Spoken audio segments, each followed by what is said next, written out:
Good morning. Good morning. We will get started here in just a few minutes. We're going to be doing something a little different this morning. Um, like I said, we'll get started here in just a few moments.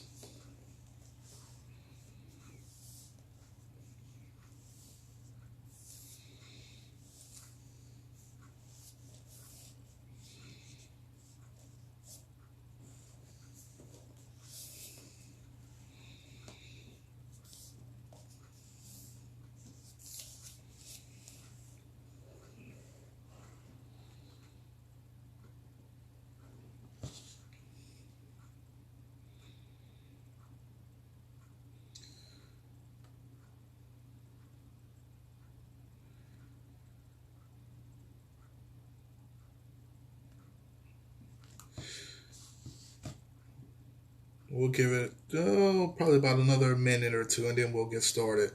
Uh, we're going to do something a little a little different this morning, since with the week that we've had. And not being able to get the 3 minutes with God uploaded like I've planned on and like I wanted to. So what we're going to do today is just go through um, Exodus 16, as I've been planning on doing over the course of this month. So we'll just take this morning and go through that entire chapter um, of Exodus 16. And depending on how this goes, we may be doing this more often. Um, and uh, Take a chapter and kind of just go through it and work through it verse by verse and in in one setting. So I will say that if you uh, see me looking off to the side, I got my Bible right here, and I got a couple of notes over here on this side. And last but not least, a good cup of coffee. Uh, so, but like I said, we'll get started here in just a few moments. Again, we're gonna be looking at um, Exodus chapter 16 as the children of Israel get started on their wilderness journey. um, and so, hello to everyone who has joined already. Um, I will say that I do uh, miss being in the sanctuary, but in the Lord's good timing, that we will be back very soon. Um, and I truly miss being in the worship setting, and in the worship service.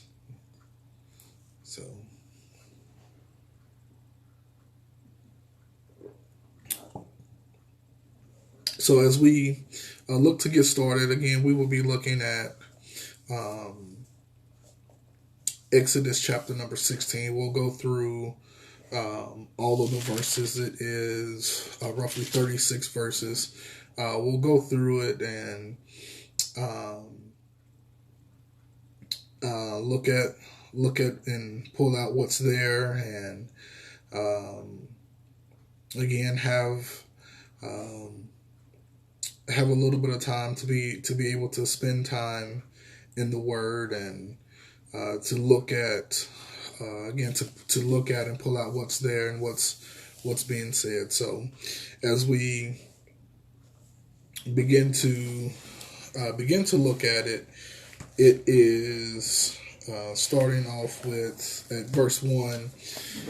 And they journeyed from Elim, and all the congregation of the children of Israel came to the wilderness of Sin, which is between Elim and Sinai,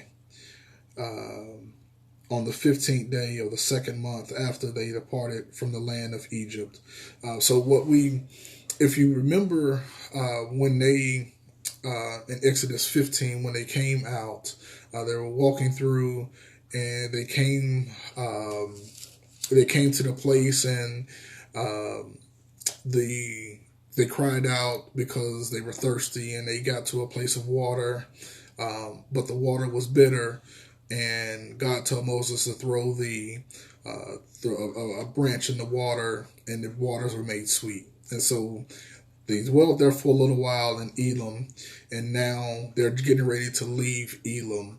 Um, Elim to Mount Sinai is roughly about 90 miles. So they're somewhere in the middle.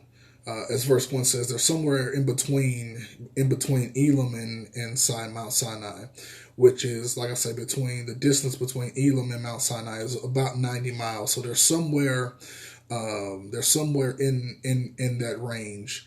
And it says in the wilderness of sin. Now, what we don't look at and see the wilderness of sin and think that is sin being in a sinful place, or a disruption of the relationship between them and God. It's that wilderness of sin is most likely sin is short for Sinai. So they're in that desert, in a desert place. So as we move on into verse 2, it says, Then the whole congregation of the children of Israel complained against Moses and Aaron in the wilderness. And the children of Israel said to them, Oh, that we had died by the hand of the Lord in the land of Egypt, when we sat by the pots of meat, and when we ate bread to the full. For you have brought us out into the wilderness to kill this whole assembly with hunger. And so now here we are. God has brought them out, and he's brought them out of Egypt, and crossed the Red Sea. He has drowned Pharaoh and his entire army. He has brought them to Elim, where he just made the bitter water sweet. And sure enough, in a sense, 5 minutes later, the moment that they have one hiccup, and the moment that there is one uncomfort there in one uncomfortable place, they cry out, and now they want to go back to Egypt. And it's one of those things, as they say, that that we should have. It would have been better. And essentially, they're saying that it would have been better if we would have died in Egypt. Now, if you recall that they cried out, and in Exodus chapter 2, they were crying out to God because the hand of Pharaoh was just on them so strong, and they were being afflicted and persecuted and punished in Exodus 2, when they were crying out to God to deliver them and save them. But yet now, on the other side of the deliverance, now they're crying and complaining because they don't have what they think they should have. And so it's one of those things, as we have to be cautious. We have to be cautious on complaining, because it's one of those things, as we have to look at it and just remember and remind ourselves that majority of the time, that the place that we're in now is a place that we've prayed to be. And so it's one of those things that's, when you look back, and it's, you may be having issues on the job, and you may, have problems, and you may be under a lot of stress and everything, but be cautious on complaining, because the same job that you have and that's stressing you out, and that is, demanding this and all of this, and the problems that you may be having, is the same job that you prayed for, that God to give you. So we got to be cautious on complaining, especially when the thing that we're complaining about is an answered prayer. And again, like I said, if we go back to Exodus 2, when they cried out to God that now they are walking in the answered prayer, and yet they're still complaining. That basically, and what they're saying to Moses is they're crying out and complaining to Moses that basically they had it better. They had it better in Egypt, even though Pharaoh's hand was on us, even though it was we were being forced to make bricks with no straw, even though it was bad as it was. At least we still knew that we had food to eat, we had water to drink, we had roofs over our head, and that it's even though it was as bad as it was, but yet at least we knew where our next meal was coming from. And this whole one of the reasons why I wanted to go through this Exodus 16 is this whole thing is set up for the children of Israel to begin to trust God and begin to for them to begin to know who God is. And he does a lot of different things in this 16th chapter that is so that they know who he is, but then also looking as we look back, we can see who God is and what God has done, not only for them but for us also.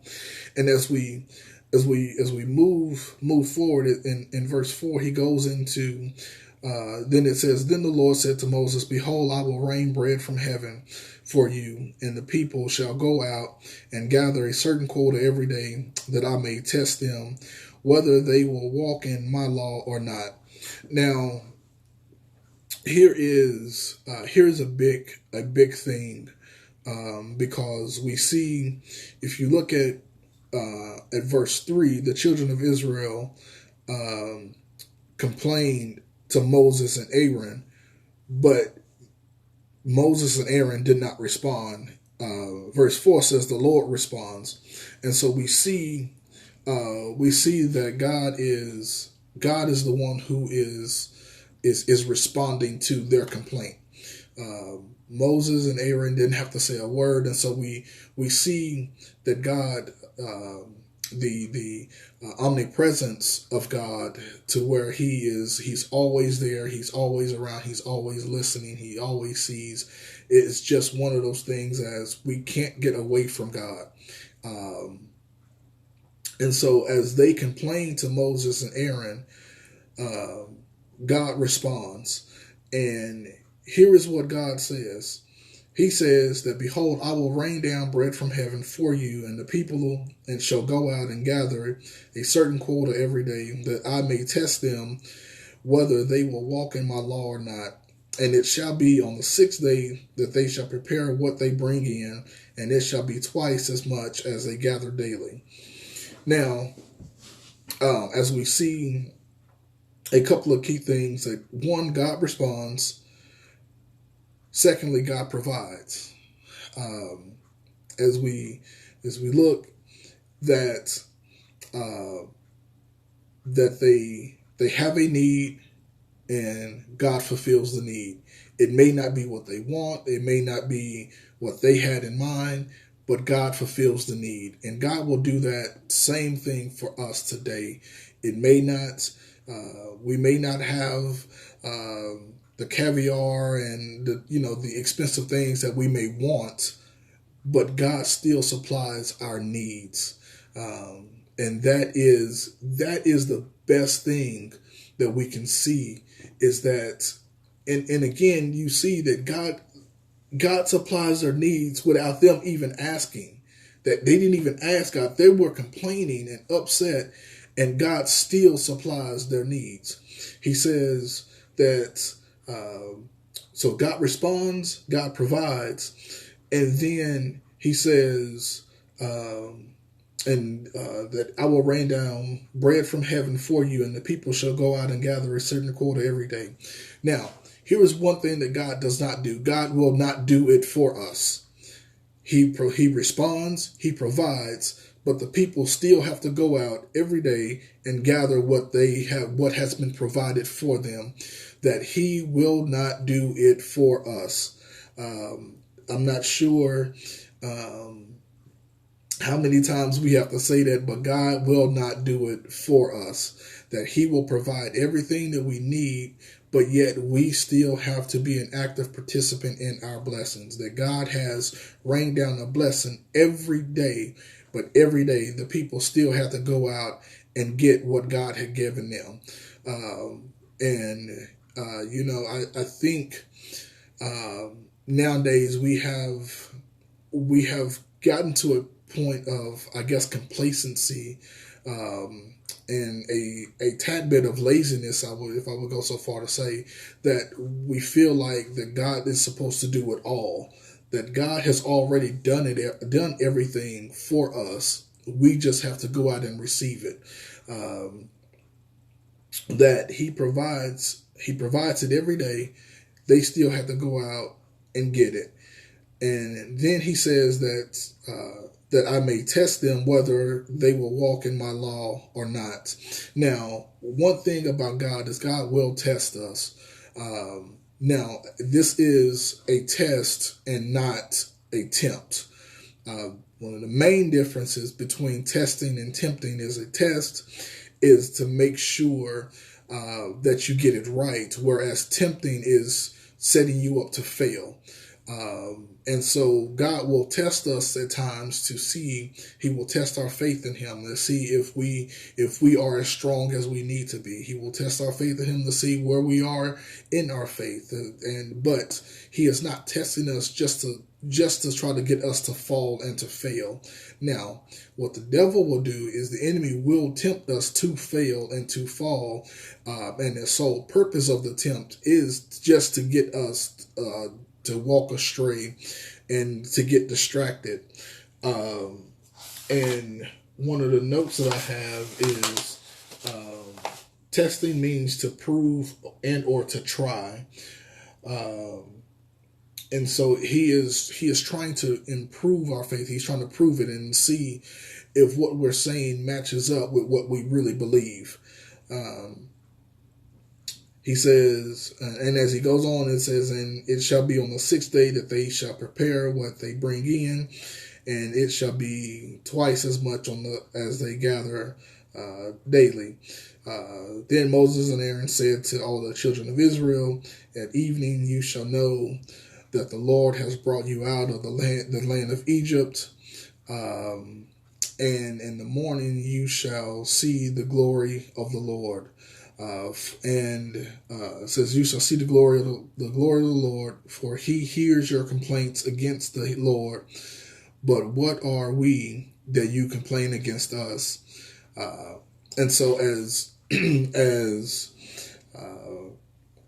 they are going through this, it says that Moses and Aaron and all the children of Israel said, at evening you shall know that the Lord has brought you out of the land of Egypt, and in the morning you shall see the glory of the Lord.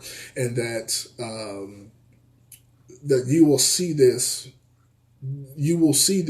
in the evening and morning. Just a brief side note here is one thing, as you see with the Bible, when you get into talking about time, like the time of day, it's always evening, then morning. And so it's just one of those things, as that is the way that, that's just the way that it was set up and done. It's still a 24-hour period, but it was evening started the new day rather than the morning as we look at it today. And so going on in the middle part of verse 7, it says, for he hears your complaints against the Lord. That what they're telling them is that God hears your complaints. You are complaining to us, but God is the one who hears your complaints. And you'll see that again later on in the next few verses. He says, but what are we that you complain against us? What they're saying is, who are we that why are you complaining to us and about us when this is God's doing, that this is everything that you see, everything that we're doing right now, this is God's doing. He is the one who brought us out. He is the one who led us this way. So why are you complaining against us? It's not Moses is almost saying it's not me that's leading this. It's God who's leading me. And going on, he says, also Moses said that this shall be seen when the Lord gives you meat to eat in the evening, and in the morning bread to the field, bread to the full. For the morning, for the Lord hears your complaints which you make against him. And what are we? Your complaints are not against us, but against the Lord. And so again, here we see that Moses is saying that in the evening you're going to have meat, and in the morning you're going to have bread. That in the evening God is going to provide the quail to come up, and you're going to have meat to eat, and it's not going to be just one person, like one piece of meat per person. God is going to give them sufficient and more than they need. Then it says in the morning you're going to have bread to the full. That God is supplying this, and one thing that we have to look at with this and is the miracle of the bread and the meat, that they don't have to do anything. They didn't have to go out and do bird calls or go and hunt or anything. That God would supply it. And only thing that God asked them to do is just believe him. And he goes, it says that the Lord gives you meat to eat in the evening, and the morning bread to the full. That God is essentially, God is just saying, only thing you have to do is just go to bed and wake up in the morning, and I'm going to take care of everything else. When you go to bed, before you go to bed, I'm going to send the birds. I'm going to send the meat for you to eat. And then when you wake up in the morning, I'm going to have bread ready for you to eat in the morning. And that is a blessing within itself. That only thing that they had to do was just trust God. He did everything else, and he does everything else. But again, they still had to go out and get what what was provided for them. And we still have to do that today, that God will bless us, and he has already blessed us with everything that we need, but we still have to go out and get it. It says for the Lord hears your complaints, which you make against him. Now look at this. It says the Lord hears the complaints that you make against him. What are we? Your complaints are not against us, but against the Lord. And so what Moses is telling them is that you're complaining, y'all complaining is not, essentially is not doing any good. Because as you are thinking that you're complaining against us and to us, but your complaints are really against God, because it's God who is leading us. It's God who is guiding us. It's God who is directing us. That yes, Moses may be in charge, so to speak, but it's God who was guiding Moses. It's God who was leading Moses. It's God who was telling Moses where to go. And so whenever they complain, they are complaining against God, because God is the head, and God is the one who is telling Moses what to do. Says verse 9, then Moses spoke to Aaron, say to all of the congregation of the children of Israel, come near before the Lord, for he has heard your complaints. Now it came to pass, as Aaron spoke to the whole congregation of the children of Israel, that they looked toward the wilderness, and behold, the glory of the Lord appeared in a cloud, and the Lord spoke to Moses. So as Moses talks to Aaron and tells Aaron to talk to the children of Israel, Moses leaves, and he goes away in a sense, in a distance, so to speak. And this is when he has his conversation with God. And this, as we see, it talks about the glory of the Lord that they saw when they, in verse 10, it says, "And behold, the glory of the Lord appeared in the cloud."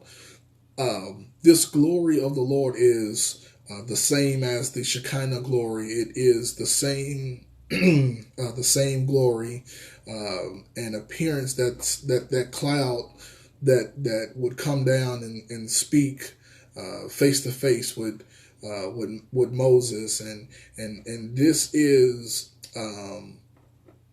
how God chose to present Himself to them in the Old Testament. We see that the Lord went and spoke to Moses. And now in verse 12, he says, "I have heard the complaints of the children of Israel. Speak to them, saying, at twilight or in the evening you shall eat meat, and in the morning you shall be filled with bread, and you shall know that I am the Lord your God." And so even right there, I mean, this is an amazing thing that happens right here. God tells Moses, "I heard the complaints, and now tell them that they had a complaint, and now he's going to address the complaint." He says that in the evening at twilight you shall eat meat, and in the morning you shall be filled with bread.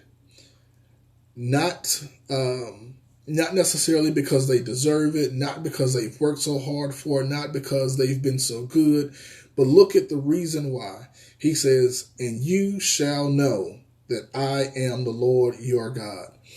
That God did all of these things, and he shows them who He is, just to let them know that He is their God. That he shows them that what He has for them, all because He is the Lord their God. Now, He says, you're going to eat meat in the evening, you're going to have bread in the morning, and you shall know, look at what He says, that I am the Lord your God. That I'm not, he doesn't say that I'm the God of Abraham, Isaac, and Jacob. I'm not the God of Joseph, but He says, I am the Lord your God. That God makes it more on a more personal level. That God, He doesn't want to be somebody else's God, but He wants to be your God. And that is the relationship that God wants with each and every one of us. He says that you shall know. Look at the personalness. He didn't say they shall know. You shall know.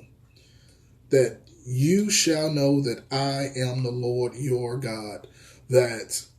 And that stands for us even today, that the things that God has done for us, the things that God is doing, and the things that God will do are all because He wants to show you each and every day that He is the Lord your God. That He wants you to know that you have a special personal relationship with God, with the Creator, with the sustainer of the world. I mean, that is a big thing, because especially when we look at things today, and people are known for the circles that they have, and the people that they hang around, that I may not know many famous people. I may not be able to call on celebrities and politicians or what have you, but I have a God that is the ruler of the world. He is, you know, the cliche, he sits high and looks low, that he is the King of kings and the Lord of lords. And this God says that I am the Lord your God, and I want you to know that I'm your God. That that he is a personal God. That he wants each and every one of us to know that yes, I am God, I am the King of kings, but yet at the same time that I am a personal God, and I want you to get to know who I am. That is the reason, not to get off track, but that is the reason why we have the Bible. The Bible is God's love letter to his creation to let us know who he is. The only thing that we know about God is what he reveals to us. And it's one of those things, as we see just right here, that he is showing us that yes, he is all majestic, and yes, he is all powerful. Yes, he's all these big things, but at the same time, he still wants us to know that he is a personal God, that he can, if you boil it all down, that he is the one who will walk with us. He's the one who will talk with us. He is the one who will lead, guide, and direct us. You see what he's done for Moses and how he is talking to Moses, how he's guiding and directing and leading Moses. That he will do the same thing for us. So it says in verse 13, and so it was that quails came up at evening and covered the camp, and in the morning the dew lay all around the camp. Say it in verse 13 again. They didn't have to do anything. God did it. And the amazing part is that every day at evening, God sent the quail to come up. And every day in the morning, God had the dew, the bread to come up. So it's like before they went to bed, God showed up. And when they woke up, God showed up. And not only that, but you look at, if you want to go a little deeper with it, that before they went to bed, God was there. And when they woke up, God was there. But then even while they were asleep, God was still there. So what do we see is that God is always there. And yeah, we may go through some things. Let me rephrase that. We will go through some things. We will not always have sunny days. We will go through things in this thing called life. We will have ups and downs. We will have problems. We will struggle. It's inevitable. It's just a part of being in life. But at the same time, even though we're going through things, that does not mean that God is absent, that he is right there with us, and he will take us through it. And even though that it is in his will to allow us to have certain trials and tribulations and problems, that it will never be too much to where we can't get through it with God's help. And so as we kind of move forward, we see that every evening he brought the quail, and every morning he covered the it says in the morning the dew lay all around the camp. Verse 14, and when the layer of dew lifted there on the surface of the wilderness was a small round substance as fine as frost on the ground. So when the children of Israel saw it, they said to one another, "What is it?" For they did not know what it was. And Moses said to them, "This is the bread which the Lord has given you to eat." That they don't even know. They don't even know. They've been blessed, and they can't even tell their neighbor how they've been blessed because they've just been blessed and they don't even know what it is. That sometimes God will do things for us and I can't even tell you what it is, how it happened. All I know is I had a problem. I gave it to God. I went to bed and I woke up and it was done. How it happened, I don't know. All I can tell you is God did it. And it's just one of those things as to this is the kind of God that we serve. It says, like I say in verse 15, it's for they did not know what it was. And Moses said to them, this is the bread which the Lord has given you to eat. That God provides, God provides, God provides. Now, again, it may not be the most expensive item on the menu, but guess what? They ate. May not have been the best thing to drink, but they drank. It may not have been the best meat, but you know what? They still had something to eat. And it says, this is the thing in verse 16, this is the thing which the Lord has commanded. Let every man gather it according to each one's need, for 1 omer for each person according to the number of persons. Let every man take for those who are in his tent. Then the children of Israel did so and gathered some more, some less. So they measured it by omers. He who gathered much had nothing left over, and he who gathered little had no lack. Every man had gathered according to each one's need. Again, we kind of covered this a couple of weeks ago, that every person had what they needed. There was, as it says in verse 4, that they had a certain quota that they were going to gather. God did this to test them, to see if they would obey the rules, basically. And as we continue looking at it, Moses said, verse 19, and let no one leave any of it till morning. Notwithstanding, they did not heed Moses, but some of them left part of it until morning, and it bred worms and stank, and Moses was angry with them. It says, so they gathered it every morning. Every man according to his need. And when the sun became hot, it melted. And so it was on the 6th day that they gathered twice as much as much bread, 2 omers for each one. And all the rulers of the congregation came and told Moses. Now, here's what we have: we have the children of Israel being fed every day by God. We have them. We have God giving them quails in the evening and bread or manna in the morning. And the only thing God asked them to do was to limit it, because there has to be some kind of limitations, because you don't want, honestly, you don't want what we're seeing in stores now.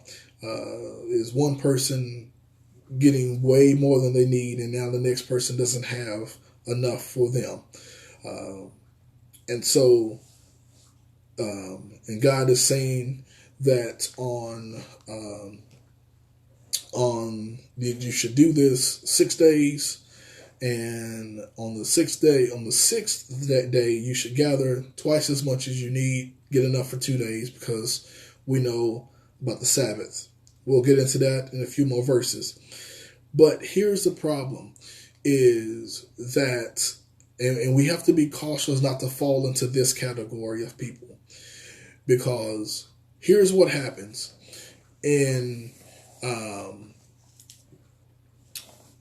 Is we see every day and evening, God gives them the meat. In the morning, he gives them bread. Every day that happens. And so I could imagine the first day I can imagine being skeptical, because, I mean, hey, we are humans. And the next day, it happened again. God provided again. In the evening, he sent the quail to come up. We went to bed full, got up the next morning, there was manna on the ground. Third day, went to bed full with the quail, woke up the next morning, there was manna. And so at some point you have to begin to believe that if God did it all of these days in a row, that he would continue to do it.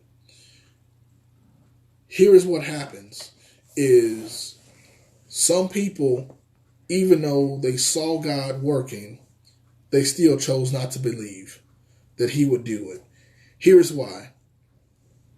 Because they tried to, verse 20, notwithstanding, they did not heed Moses, but some of them left part of it till the morning, and it bred with worms and stank. And it says, and Moses was angry with them. That what they decided to do was to say, okay, well, God has given me enough for today. What I'm going to do is I'm not going to eat all of it, and I'm going to try and save a portion of what was for today for tomorrow. And in doing so, what they tried to save ended up going bad. Now, this has nothing to do with preparing for a rainy day. This has zero to do with that. This is simply them being disobedient to what God specifically said. And it all boiled down to trusting God. They did not trust God enough that even though they saw what he did every day, not only did they see what God did every day regarding this, but they are just a few days after. This is just a few days after God splitting the Red Sea. I mean, if I was there, I say this, but I mean, if I was there and saw God literally split the Red Sea, we walked through on dry ground, I don't know if I would not trust him anymore. I don't know if I would question God anymore, because I mean, I saw what you just did. That was not just some freak of nature thing that happened. That was God actually splitting the Red Sea. And if that wasn't enough, you tell Moses to just grab a branch, throw it in the water, and now the bitter waters that we couldn't drink are now made sweet. It's almost like, what does God have to do for us to trust him? How much more does he have to do? And this is what makes God and Moses angry, is because God is looking at this as like, what else do I have to do to get you to believe in me, to get you to obey me, to get you to trust me and know that I will take care of you? That and before I say this, but before we jump too hard on the children of Israel, let's look at it internally. And it's like, what more does God have to do for me personally to trust him? He wakes me up every day. He provides my needs. He keeps a roof over my head. That how much more does he have to do for me to be able to trust him? And I think that's why we see a lot of the things that we see, is because God wants us to look at it objectively and personally. It's like, before we jump on somebody else, let's look at what I may be doing or what I'm not doing. Can I trust God more? Can I have more faith in him? Can I believe God more? Can I step out on faith more? Am I doing what I should be doing to be able to trust God? Am I letting my faith really walk and really talk for me? Am I really living by faith? So he says, it says that, as we just finished with 22, and so it was on the sixth day that they gathered twice as much of bread, 2 omers as for each one, and all of the rulers of the congregation came and told Moses. Now, verse 23. And this is where it starts to get real interesting. says, then he said to them, this is what the Lord has said. Tomorrow is a Sabbath rest, a holy Sabbath to the Lord. Bake what you will bake today, and boil what you will boil, and lay up for yourselves all of the remains to be kept until morning. And so we we see here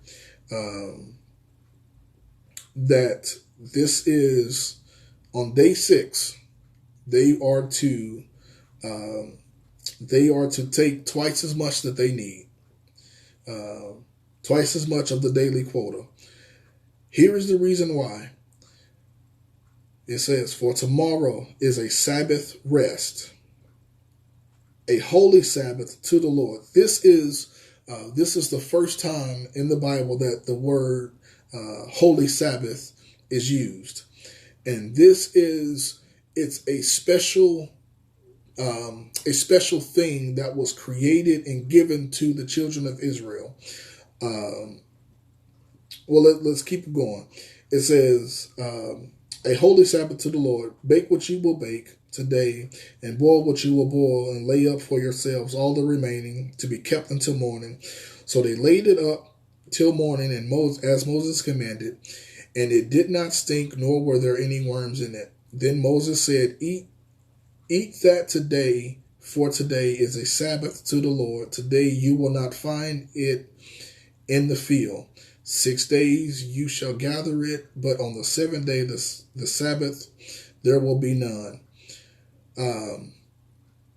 Now, with that, if that sounds familiar, it is, because this is where, in Exodus 20, when the 10 Commandments are given, this is where it derives from.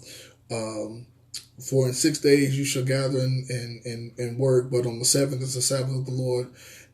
Keep it holy and to sanctify it. The 7th day was to be sanctified and set apart as a day of rest. That goes, of course, all the way back to creation. God created everything in 6 days, and he rested on the 7th. And he sanctified and hallowed it as a day of rest. Now, here is what did not happen during creation. That in those 6 days, God was just so tired from his creative works that he had to rest and recuperate on the 7th. That is not what happens. That in creation, to be honest, God could have snapped his fingers and everything would have been done. No work at all. But because our God is such a meticulous God, the way that he is, he chose to have a personal touch in everything that he created. Now, because God rested on the 7th day, that was not for him. That was for us. That he set it up, even in creation, for his created people to have a day of rest. Why? Because God knows everything. That he saw today way back then, and he saw the society that we would be living in. And God knows, he knew back then, he knows it now, and he will know it forevermore, that we are a people of work, so to speak. That we will work and work and work and work and work and go and go and go and go and go until we run ourselves down. So God instituted a way for us to get rest. Now, what he said to do even back then was to rest. There were to be no work done. And when you look at this, and this is where I consider to consider myself blessed to be able to have spent a lot of time with the previous generations, and to saw how literal and serious people took the day of rest, the Sabbath day, Sunday. That I mean, I've mentioned this before, that I remember that that growing up, that I remember my grandmother wouldn't. I mean, you were lucky if you can go and get some ice out of the refrigerator, because there was no work to be done on the seventh day. That everything needed to be done on Saturday. Um, you there was no ironing. I remember, like I say, having to get my church clothes ready Saturday night. And I bet not wait too late into the Saturday night, because then I would fall over into Sunday morning, and it that just wasn't happening. But I had to have everything ready on Saturday night, clothes ironed, everything that I was going to wear. There was no washing, there was no drying, and there was just nothing that you could really do on Saturday but go to church, enjoy the word, even though I may not understood it back then, but go to church.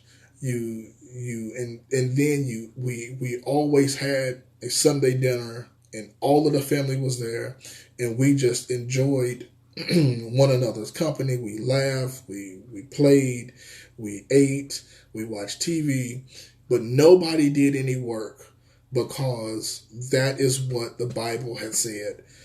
Excuse me.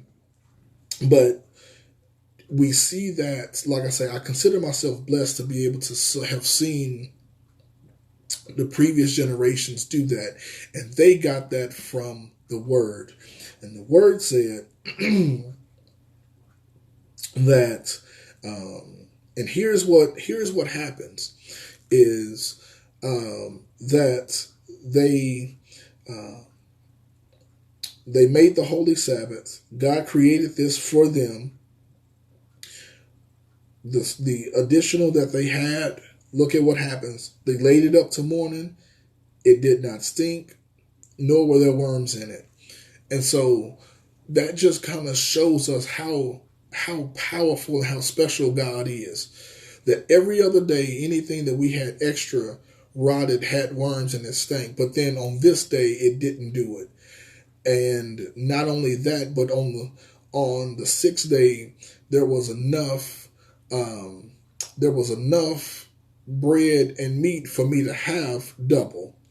And then going on,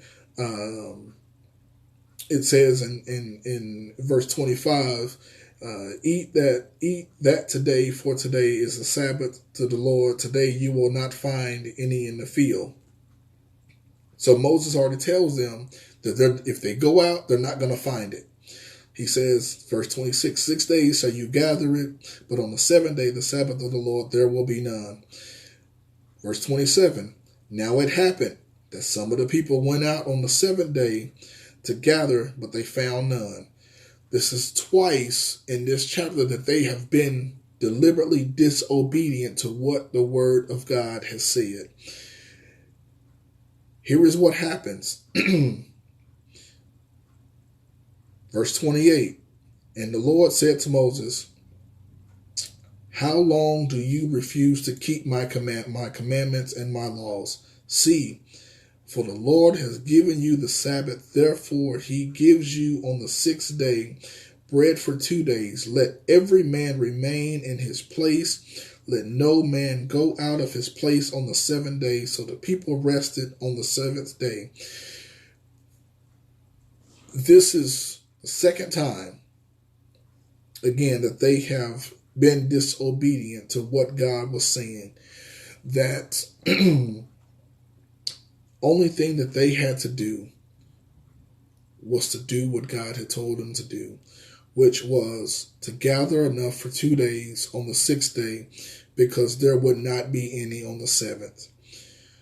And he says,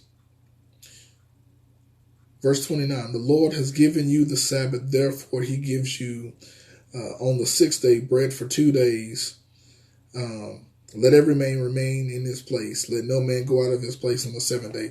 That it's one of those things is God took the 7th day, the Sabbath, he took it serious for them not to do any work. That they were supposed to gather everything that they needed so that then therefore they did not have to work or do anything on the seventh day. And God is still doing that for us today. That all we have to do is trust him and believe in him. He says, verse 31, and the house of Israel called its name manna, and it was like white coriander seed, and the taste of it was like wafers made with honey. Then Moses said, this is the thing which the Lord has commanded, fill an omer with it, to be kept for your generations, that they may see the bread with which I fed you in the wilderness when I brought you out of the land of Egypt. Now, here's what happens is that when they got some manna, God tells Moses to to get a piece of it, to fill it up, an omer, which is, again, about 2 quarts. And what God tells Moses to do is to keep it. To keep it, and not for, not to be put up on a shelf or in a museum or something like that. But he told Moses to keep it so that as time passes, other generations will know. Look at what he says. Verse 32, fill an omer with it to be kept for your generations, that they may see the bread with which I fed you in the wilderness when I brought you out of the land of Egypt. 2 things. Well, really one thing that we see. The children of Israel had no parts in this. Look at what God says. I fed you in the wilderness. I brought you out of the land of Egypt. How many times do we see that? We see nowhere where they had a hand in it. They didn't do anything. God fed them. God brought them. And that is even the same today with us. God fed us. God brought us. No matter where we may be, God brought me. No matter what I may have, God gave me. No matter what I may know, God taught me. It doesn't matter. Whatever it is, God did it. And so God wants and tells Moses to take some and keep it put up. They ended up putting it in the Ark of the Covenant, and beside the 10 Commandments, so that therefore whenever the generations would ask about what is that, they had a testimony. This is what God did for us when we were walking in circles in the wilderness. Every day at evening, God brought the quail, and in the morning, he gave us this bread every day. And we should have something. We should have something today as a reminder of a testimony of what God has done for us, so that then, therefore, when our children and grandchildren and Lord willing, great-grandchildren ask, how did we make it over? We should be able to show them something and tell them something as a testimony to say, this is what God did for us. This is what God did for me. This is what God has done. That that when I was lost, God saved me. When I was hungry, he fed me. When I was without clothes, he clothed me. When just whatever it may be, that we should have something as a testimony to be able to say, this is what God has done. He says, verse 33, and Moses said to Aaron, take a pot and put an omer of manna in it, and lay it up before the Lord to be kept for your generations. As the Lord commanded as the Lord commanded Moses, so Aaron laid it up before the testimony to be kept.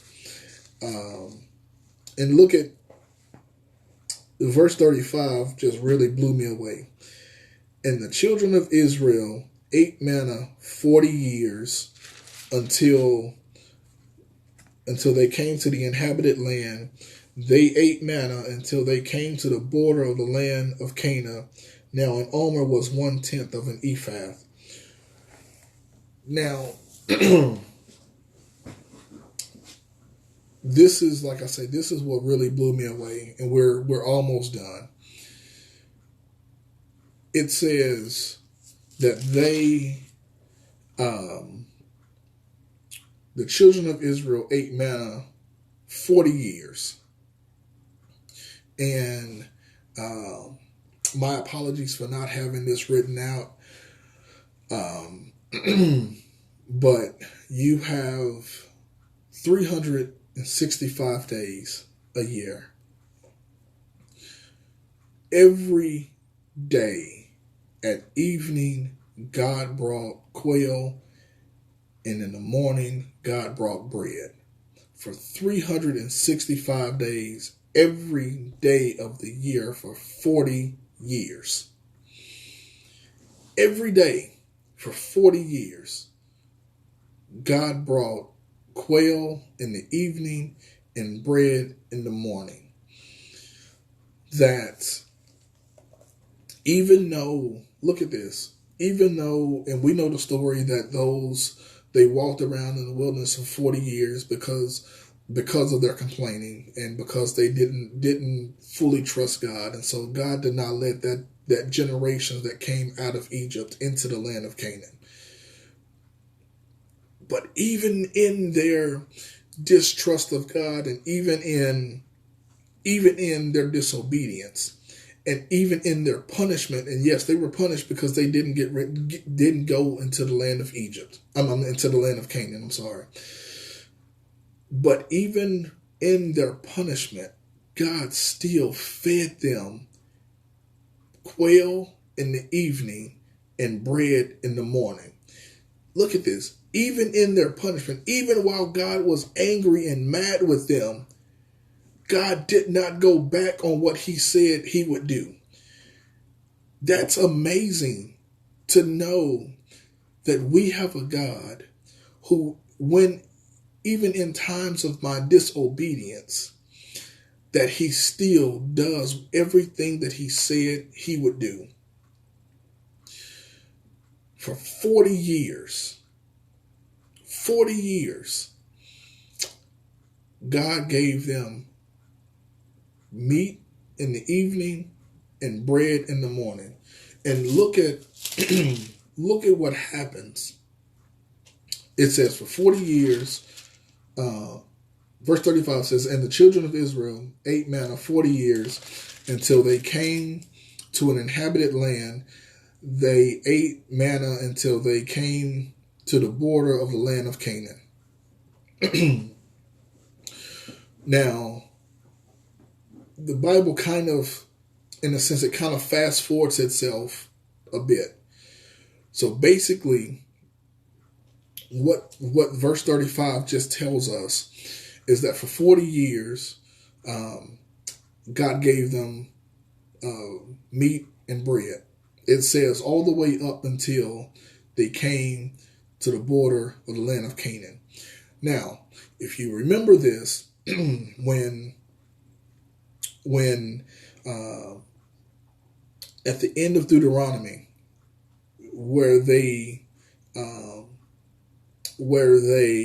are when Moses goes up on Mount Nebo and he's able to look over into the promised land, but he does not get to go. And when Deuteronomy ends and Joshua begins, they are on the border of the land of Canaan. That they are right there at the Jordan, and after I believe it's a 30-day mourning period when they mourn for Moses. That after that, in Joshua 1, God tells Joshua, okay, now it's time for you to lead the children of Israel across the Jordan. So verse 35 takes us all the way through the rest of Exodus, into Leviticus, into Numbers, and through Deuteronomy, and drops us off at Joshua 1:1. We have this in Exodus 16, verse number 35, that every day while they're walking around in circles, while they're going through their ups and their downs, that while they have been obedient, sometimes disobedient, sometimes, that when they are up and when they are down, it does not matter what happens, but for 40 years, every day, in the evening, God gave them quail, and in the morning, God gave them bread. God is an amazing God. But not only is God an amazing God, look at what he says as we go all the way back to verse number 12. He says, and you shall know that I am the Lord your God. That for 40 years, 365 days, 7 days a week, 52 weeks out of the year, that God gave them meat to eat in the evening and bread in the morning. And he did all of that so that, like I said, so that he said, you shall know that I am the Lord your God. That he did all of this so that you will know who he is.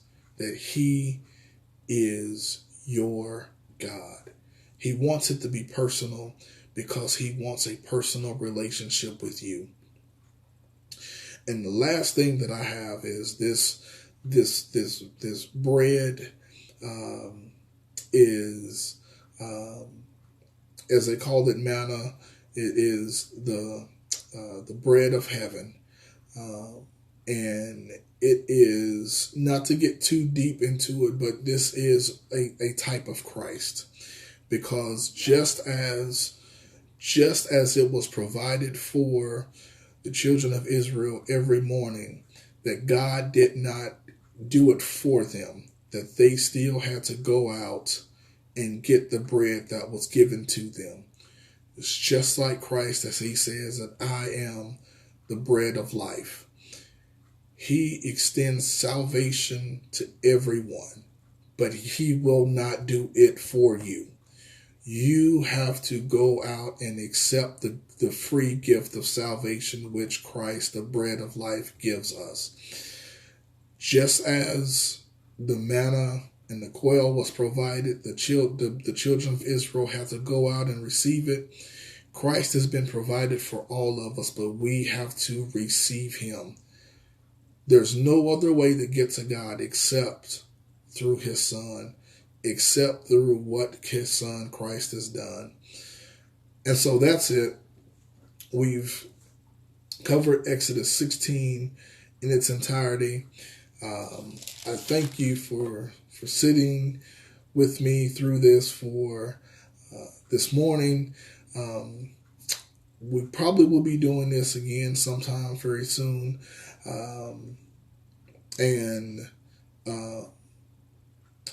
So with that being said, God bless you and thank you and have a great day. And just know we are missing everyone, and that I cannot wait to get back into the worship service, because honestly, I miss church. So God bless you and have a great day.